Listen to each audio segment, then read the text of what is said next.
you ever want to learn how to drive manual? Well, I'm here to teach you. I'll go over the basics of driving manual, as my car is very different than any other manual transmission car, as they all are. Mine has 6 gears and 3 pedals, which normal manual cars will have 3 pedals, but you can have a range from 4 gears, 5 gears, even 7 gears.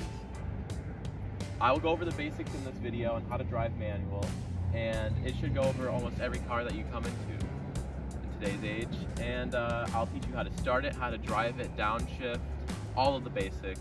So let's jump into it. So, right away from jumping into a manual car, you'll realize there's a lot of differences. In the manual car, the gear shift will be much different than your normal one, as it'll go side to side and up down in different ways instead of just down. And down here, there'll be 3 pedals instead of 2. And to start the car, you want your foot on the brake and your foot on the clutch all the way down. The 3rd pedal is the clutch. Put your key in as you normally do and start the car. Make sure your car is in neutral so it can go back side to side when you start it. You can lift your foot up off the clutch if your car is in neutral and you're ready to go. You got your car started, you'll notice a few things. My emergency brake is up, and of course my car is in neutral. There's no actual parking gear in the manual transmission car. So when I turn off my car, I make sure to put my car in gear when my car is off and pull my parking brake up, just so I know that it won't slide anywhere. Now, as you normally do in an automatic transmission car, put on your seatbelt, of course. Now I can put my foot all the way down the brake, put down the e-brake, foot all the way down on the clutch, 1st gear, foot still on the brake, and now we're ready to go. This is the hardest part of driving manual, is the start. So this is how you properly start your car. 1st gear, because that's the gear you will always want to start in, unless if you're in certain other situations. Foot all the way on down the clutch, foot on the brake. I start to build up revs with the right foot. Just give it a little bit of gas, and you don't want to fully take off your foot off the clutch until you start moving forward. So I started to move forward, and I can lift my foot off the clutch. And now we're roaming in 1st gear. And how to shift is foot all the way down the clutch, foot off the gas pedal, bring it down to the next gear, and start to build up revs while you slowly lift your foot off the clutch. Now we're rolling around in 2nd gear and build up even more revs. You can shift whenever, you can be in any gear at all times, but there's some certain, gears will be better in different miles per hour than other gears. So 2nd gear right now, if we're going 10 miles an hour, is very good, as I can build up revs if I want to. But now I'm gonna pick up some speed, and I'll shift it to 3rd gear when I hit around 2,500 revs, just to save some gas. And to stop, I'll put my foot on the clutch and hit the brake, put my shifter into neutral, and fully stop. And now I'll start again, but we're going uphill. This is gonna be a little bit challenging, as you gotta have some pace to what you're doing.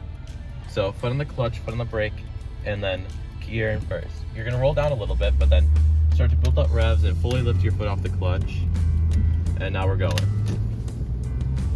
And see, just like that, foot down the clutch, next gear. Foot down the clutch, next gear. It's very simple, and you can get used to it really quickly. 4th gear. And I'm only going 40 miles an hour right now, but I can put it into 5th gear and even 6. But since I'm in the wrong gear, or I'm in too high of a gear, my foot is all the way on the floor right now, and I'm barely building up any revs. But if I go back to 4th gear, I have to now rev match. So I build up some, while my foot is on the clutch, I build up some revs, and I lift up my foot off the clutch so I can get into the right revs for the gear I'm in and the speed I'm going. Now into 5th gear, because I'm going around 50. And then 6th gear, just because I don't need to go any faster and I'm at the right speed. Since the speed limit's going down, I'll be dropping my speed by putting it to neutral and just letting it roll. So now, since I'm in neutral, I have to find the speed, I'll have to find the gear I want to go in. So I think I'll put it in 3rd gear, because I'm going around 30. Slowly build up revs to be around 2,000 and then lift off the clutch. Now we're just cruising in 3rd gear. And this is, it's just like driving an automatic at this point. I'm just driving, I can brake, I can speed up in this gear. We're all good. But let's say if a deer or another car goes in front of you, what do you want to do?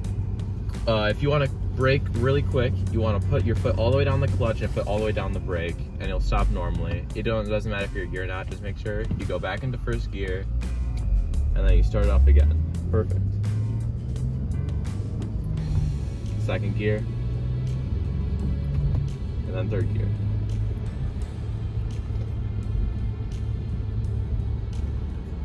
And, there's ways to build up speed even by dropping a gear. So by driving, I can put my foot on the clutch, put it into a lower gear, like third to second, build up revs to be around what do you think it'd be in that gear, and then just let it go.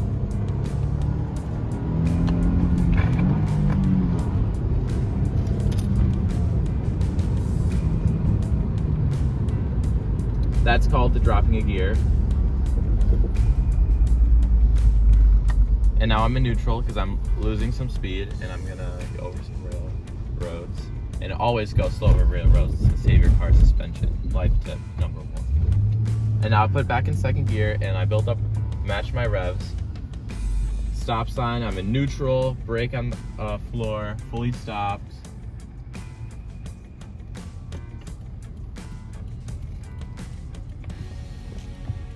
All right, first gear.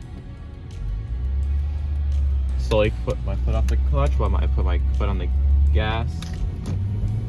And since the speed limit's pretty high, I want to build up speed fast. And you can do that in any gear. I like second gear. So we're just gonna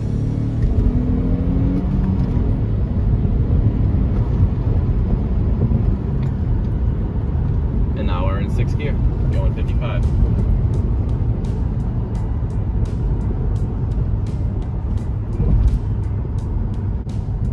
And I'll drive back to a parking lot to show you how to reverse, as it is also different to driving an automatic car.